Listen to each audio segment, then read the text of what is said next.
Everybody, मैं संजय कुमार हाजिर हूँ आप सबके सामने आपका अपना स्टडी चैनल लेकर स्टडी डिबेट। देखिए स्टूडेंट्स, आप लोगों की स्टडी जोरों पर शुरू हो चुकी है। बोर्ड की क्लासेस विशेष तौर से स्टूडेंट ध्यान दें। शुरू से ही एक एक चैप्टर को अच्छे से जो है उसको लर्न करें, पढ़े, समझे। और इसी को देखते हुए मैं आज बहुत ही बढ़िया एक चैप्टर लेकर के आया हूँ 10th क्लास की इकोनॉमिक्स की बुक से, एनसीईआरटी की 10th क्लास इकोनॉमिक्स की बुक से पहला चैप्टर, जिसका नाम है लेसन नंबर 1, नाम है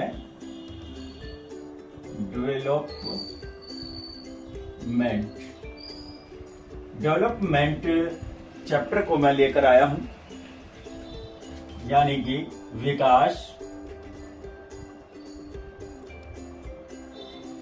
ये डेवलपमेंट क्या है?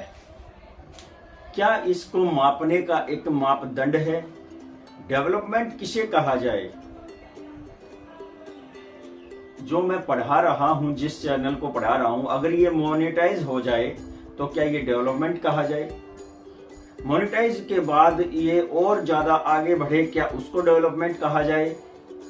क्या मैं टीवी स्क्रीन पर आऊं, इसे डेवलपमेंट कहा जाए? तो ये इच्छाएं जो है, ये ग्रीड जो है मनुष्य की, ये बढ़ती रहती है, ये कभी शांत नहीं होती। अगर किसी के पास कोई भी व्हीकल नहीं है तो उसके पास साइकिल आ जाती है तो वो बाइक की इच्छा रखता है, और जब उसके पास बाइक आती है तो वो कार की इच्छा रखता है, और कार आ जाती है तो उससे बड़े व्हीकल की इच्छा रखता है।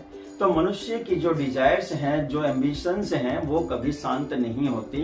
उनकी इच्छाएं, आकांक्षाएं, अभिलाषाएं बढ़ती रहती हैं। तो इसी तरह से इस चैप्टर के माध्यम से मैं आपको बताना चाहता हूं कि एक फार्मर जो है, एक जो पुअर फार्मर है, एक पुअर फार्मर वो क्या चाहता है कि उसके पास उसकी खुद की लैंड हो, जमीन हो, वह उस पर अच्छा बहुत सारा अनाज उगाए और उस पर काफी मार्जिन प्राप्त करे। वह चाहता है कि गवर्नमेंट उसको प्रोत्साहन दे, कृषि के उपकरण सस्ते में दिलवाए, उसको लोन दिया जाए। ये सब वो चाहते हुए फिर ये चाहता है कि उसकी जो कृषि है उसके अच्छे दामों से प्राप्त हो। तो इसमें वो पुअर जो फार्मर है वो अपना डेवलपमेंट समझता है। इसी तरह से एक गर्ल है, एक गर्ल के लिए डेवलपमेंट के क्या मापदंड है? गर्ल जो है वो ये चाहती है कि जैसे उसके भाई को राइट्स मिले हुए हैं, अधिकार मिले हुए हैं, आजादी मिली हुई है, ऐसे ही राइट्स जो है इस एक गर्ल को भी मिलने चाहिए। एक गर्ल भी चाहती है कि ऐसी आजादी उसे भी मिले। तो वह अपना डेवलपमेंट समझती है। जिस प्रकार से लड़के की सभी इच्छाएं पूरी की जाती हैं, वह मन चाहे वहां जाकर के घूम करके आ सकता है, सभी उसका ख्याल रखते हैं। तो इसी तरह से एक लड़की भी यही चाहती है कि उसे भी यही राइट्स मिले। तो इसमें लड़की का डेवलपमेंट है। और जब आप जैसे स्टूडेंट पढ़ रहे हैं तो आपके लिए डेवलपमेंट के क्या मायने हैं? एक स्टूडेंट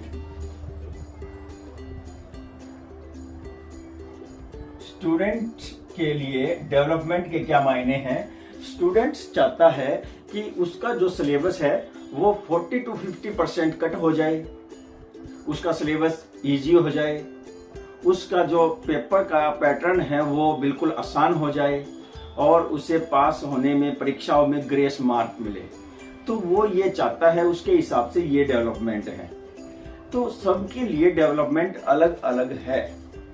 डेवलपमेंट को मापने के मापदंड आगे देखेंगे, और डेवलपमेंट को कैसे मापा जाता है। जैसे कि आप पर कैपिटा इनकम लीजिए, per capita income. Per capita जो इनकम है, इससे पता चलता है कि किसी की आर्थिक हालत कैसी है, किसी परिवार की आर्थिक हालत कैसी है, किसी गांव की कैसी है, किसी शहर की आर्थिक हालत कैसी है, किसी राज्य की कैसी है और किसी देश की आर्थिक हालत कैसी है। इससे पता चलता है पर कैपिटा इनकम कैसे निकाली जाती है। जब कुल जनसंख्या होती है, कुल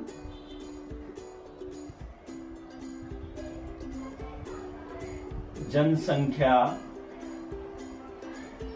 को कुल आय से, कुल आय राष्ट्र की कुल आय से उसको डिवाइड किया जाता है तो एवरेज निकल करके आती है और उसे कहते हैं पर कैपिटा इनकम। औसत आय बोलेंगे इसको, प्रति व्यक्ति औसत आय। मान लीजिए एक परिवार में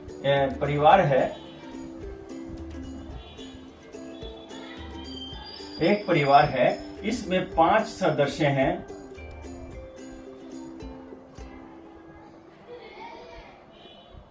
ए, बी, सी, डी, ई, ये 5 सदस्य हैं।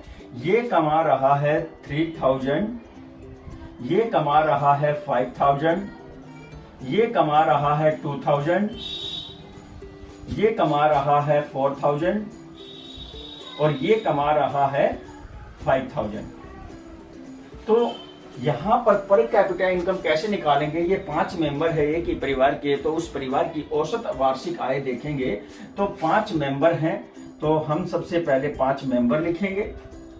कुल जनसंख्या है तो पहले कुल जनसंख्या लिखेंगे और फिर जो है 3, 8, 10 और 19। तो यहां पर हम 19 लिखते हैं, 19,000। अब हम इसको कट करेंगे तो 5 चौका 20 होते हैं, तो यहां पर पॉइंट में आ जाएगा।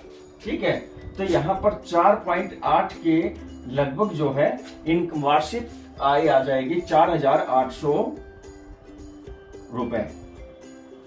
ये जो है पर कैपिटा इनकम बन जाती है। तो इस तरह से आप किसी भी जगह की, किसी भी शहर की, किसी भी राज्य की आप पर कैपिटा इनकम निकाल सकते हैं। जैसे कि हम मान लेते हैं हमारे जो हरियाणा राज्य है इसके 2.5 करोड़ जनसंख्या है और इस 2.5 करोड़ जनसंख्या में जो है कोई 5,000 कमा रहा है, कोई 3,000 कमा रहा है, कोई 50,000 कमा रहा है, तो कोई 35,000 कमा रहा है। इस तरह से उनकी इनकम को ऐड करके टोटल निकाला जाता है और फिर जितनी जनसंख्या है वो लिखी जाती है और फिर उसको डिवाइड करके हम पर कैपिटा इनकम निकाल सकते हैं। और इसी से ही हमें पता चलेगा कि हरियाणा की जो है आर्थिक दशा कैसी है, आर्थिक स्थिति कैसी है। इसी तरह से एक है वर्ल्ड बैंक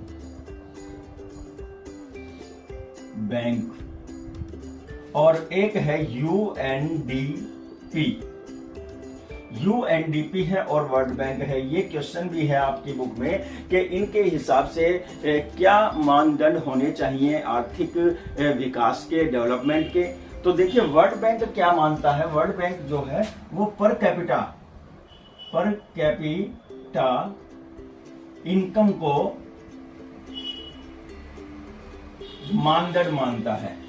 वो पर कैपिटा इनकम को मानदंड मान करके जो है विकास का पता लगाता है कि किसी देश की प्रति व्यक्ति आय कितनी है और उसके खर्चे उसमें से घटा करके जो प्रति व्यक्ति आय निकलती है वो उस देश का जो है विकास माना जाता है। तो वर्ल्ड बैंक के अनुसार ये जो औसत आय है इसको विकास का जो है मानदंड माना जाता है। तो दूसरी तरफ यूएनडीपी किसके आधार पर विकास को मापती है? तो सबसे पहले तो है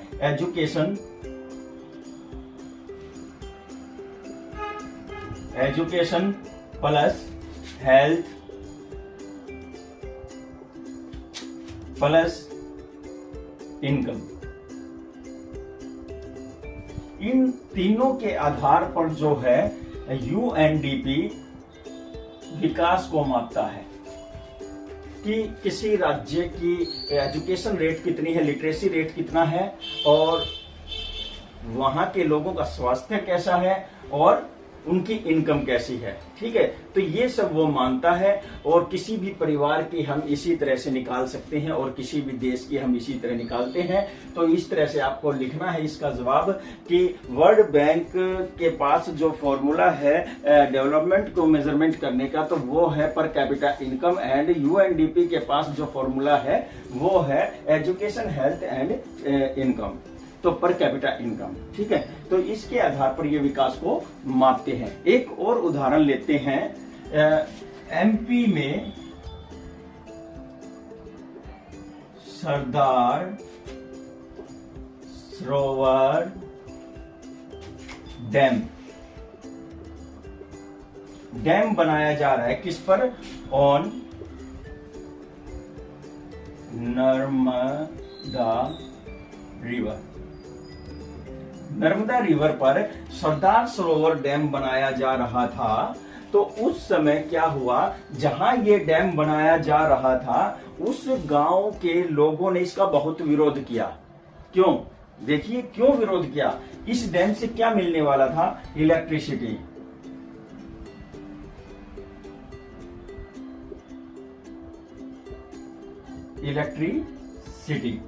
इस डैम से हमें जो है इलेक्ट्रिसिटी मिलने वाली थी, हाइड्रो पावर जिसे कहते हैं वो मिलने वाली थी, ये बिजली हमें मिलने वाली थी, शहरों को ये बिजली सप्लाई होनी थी। तो क्या ये विकास नहीं था? जी था। ये विकास था उन लोगों के लिए जो आसपास की सिटीज हैं, जिनको ये बिजली मिलने वाली थी, इंडस्ट्री को इससे फायदा था, उसके लिए ये विकास था। तो डैम को वो ज्यादा लाइक करते हैं क्योंकि उनको उससे इलेक्ट्रिसिटी मिलने वाली थी। लेकिन जरा सोचो उस क्षेत्र में रहने वाले उस गांव के लोगों के विषय में जो इसका विरोध कर रहे थे, वो विरोध क्यों कर रहे थे? उसके कारण थे, नंबर एक, उनकी जो जमीन थी वो जो है मोर इरिगेटेड होने का खतरा था। लैंड का मोर इरिगेटेड होने का खतरा था। नंबर 2, वहां अर्थ क्वेक आने का खतरा था। नंबर 3, वहां फ्लड का खतरा था। Number 4,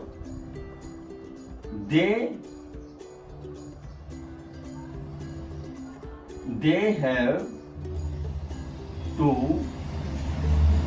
migrate।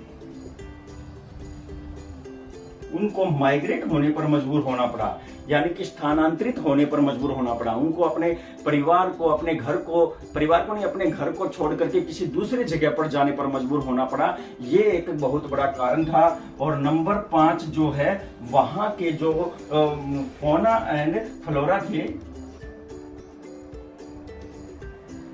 Fauna and flora, उसको भी डैमेज कर दिया गया था डैम बनाने के लिए। क्या होता है फौना और फ्लोरा? ये होते हैं वनस्पति जगत और प्राणी जगत। वहां पर जो जंगल था उसको काटा गया, उस जंगल में रहने वाले जीवों को बेघर होना पड़ा, उनको पिंजरे में डाल दिया गया, पता नहीं क्या क्या जो है वहां नुकसान हुए। तो ये सब कारण थे जिसकी वजह से वो लोग जो है इस डैम का जो विकास का प्रतीक है उसका विरोध कर रहे थे। तो यहाँ पर ये चैप्टर क्या कहना चाह रहा है कि किसी एक के लिए किया गया डेवलपमेंट जरूरी नहीं है वो सभी के लिए डेवलपमेंट हो। ये किसी के लिए या कुछ लोगों के लिए ये विनाशकारी भी हो सकता है। तो ये डेवलपमेंट जो है आप लोगों के लिए और अन्य लोगों के लिए अलग अलग मापदंड है। तो इसी तरह से यूएनडीपी एक रिपोर्ट जारी करता है, और रिपोर्ट क्या है? HDI। ये क्या है? Human development index. Human development index यानी कि इसका क्या मतलब है कि मानव विकास जो इंडेक्स है वो जारी करता है। इसमें पता चलता है कि कौन कितना विकसित है और किस जगह पर हमारे देश में विकास हुआ है, किस जगह पर नहीं हुआ है। कुछ आंकड़ों के माध्यम से बताया जा रहा है। क्या है वो आंकड़े? देखिए यहाँ पर 3 राज्यों को लिया गया है। पहला है हरियाणा, दूसरा है केरला और तीसरा है बिहार। तो ये 3 राज्य लिए गए हैं। यहाँ पर हम हरियाणा का, केरला का और बिहार का उदाहरण लेकर के समझते हैं कि विकास के क्या मानदंड है, क्या मतलब विकास किसे कहते हैं और किस प्रकार से इसको मापा जाता है। तो हरियाणा में जो IMR है, IMR का मतलब क्या है, इन्फेंट मोर्टेलिटी रेट, यानी कि शिशु मृत्यु दर। शिशु मृत्यु दर में देखते हैं तो हरियाणा का जो है वो कितना बनता है, वो 34 के लगभग बनता है। एग्जैक्टली आंकड़ा जो है ये हमने यूं ही उठा करके आपको समझाने के लिए लिया है। तो 34 बनता है। केरला में 11 बनता है और यहाँ पर जो है 61 बनता है। तो देखिए इस तरह से समझेंगे कि जो हरियाणा में बच्चे पैदा होते हैं वो अपना पहला बर्थडे बनाने से पहले ही 34 बच्चे 1000 में से 34 बच्चे मर जाते हैं पहला बर्थडे बनाने से पहले। तो इसी तरह से केरला में जो है 11 बच्चे ही मरते हैं। तो इसका जो ये जो चैप्टर है, ये जो सेक्टर है, यहाँ पर इसकी हालत ठीक है। और बिहार का तो बहुत ही बुरा हाल है। यहाँ पर लगभग 60 बच्चे जो हैं वो मर जाते हैं अपना पहला बर्थडे बनाने से पहले। नेक्स्ट जो है हमारा लिटरेसी रेट। लिटरेसी रेट में हम क्या देखेंगे, तो यहाँ हरियाणा में जो लिटरेसी रेट है ये कितना है, ये 82 है। हरियाणा में लिटरेसी रेट कितना है, 82% लोग जो है हरियाणा के पढ़े लिखे हैं। केरला के कितना है, 94 है। 94% जो लोग हैं वो केरला के पढ़े लिखे हैं। लेकिन यहाँ पर जो बिहार है हमारा, और इस बिहार के जो लोग हैं उसकी साक्षरता रेट जो है वो यहाँ हम मान के चलते हैं 48। तो देखिए यहाँ भी जो केरल है वो आगे है, सबसे आगे है। हरियाणा में 82 लोग ही पढ़े लिखे हैं 100 में से, और यहाँ 94 लोग पढ़े लिखे हैं 100 में से, और यहाँ केवल 48 लोग ही पढ़े लिखे हैं 100 में से। इसी तरह से हम नेट अटेंडेंस को देखते हैं कि भाई जो प्राइमरी से पढ़ करके बच्चे आगे स्कूल में एडमिशन कितने बच्चे लेते हैं। तो उनमें देखिए आप नेट अटेंडेंस में, तो यहाँ आपको देखना है हरियाणा में कितने बच्चे जो हैं अटेंडेंस प्राप्त करते हैं और केरल में कितने बच्चे अटेंडेंस प्राप्त करते हैं। तो हरियाणा में 62 जो स्टूडेंट हैं वो प्राइमरी से स्कूल में एंट्री कर जाते हैं। और यहाँ पर कितना है, यहाँ पर आप देखेंगे तो कितना बनता है, 82। तो यहाँ पर 82 बच्चे जो है वो एंट्री कर जाते हैं स्कूल में। और यहाँ पर कितना आ जाएगा, यहाँ पर जो 30 स्टूडेंट हैं केवल उतने ही जो है एंट्री करते हैं स्कूल में। बाकी जो है अपनी पढ़ाई छोड़ देते हैं और अपने माता पिता के कार्य में लग जाते हैं या मजदूरी में लग जाते हैं, वो ऐसे कार्य करते हैं। तो इस तरह से आप देखिए एक और भी है, हरियाणा की प्रति व्यक्ति आय है 1,60,000 के लगभग है। ठीक है। फिर इसी तरह से जो केरल की प्रति व्यक्ति आय है वो 1,40,000 के लगभग है। और इसी तरह से बिहार की जो है वो केवल 60,000 है। तो इनमें प्रति व्यक्ति आय के मामले में हरियाणा आगे है, लेकिन बाकी सब सेक्टर में जो है हरियाणा केरल से पीछे है। तो अगर वर्ल्ड बैंक की माने तो वर्ल्ड बैंक हरियाणा को विकसित मानेगा, और अगर UNDP की माने तो हरियाणा की बजाय केरल को विकसित मानेगा। तो ये अलग अलग मापदंड है। हालांकि विकास को मापने के यही मापदंड होने चाहिए। इनकम के साथ साथ उसकी हेल्थ भी देखी जाए, उसकी एजुकेशन भी देखी जाए, उसकी जन्म मृत्यु दर भी देखी जाए। ये सभी बातें देखकर ही पता लगाया जा सकता है कि कौन सा राज्य, कौन सा शहर, कौन सा परिवार कितना विकसित है। तो ये था हमारा एक छोटा सा चैप्टर डेवलपमेंट पे आधारित, विकास के ऊपर जो ये चैप्टर है बहुत ही अद्भुत चैप्टर है। इसका विस्तार और आने वाली क्लासेस में बहुत ही अच्छे से होगा। इसके बाद मैं नेक्स्ट वीडियो लेकर के आ रहा हूँ। आपकी नेक्स्ट वीडियो है 10th क्लास का सेकंड चैप्टर अर्थशास्त्र से, और जिसका नाम है Indian the sector of the Indian economy. तो इंडियन इकोनॉमी के जो सेक्टर्स हैं हम उसके विषय में समझेंगे, भारतीय अर्थव्यवस्था के क्षेत्र, ये चैप्टर का नाम है। और उस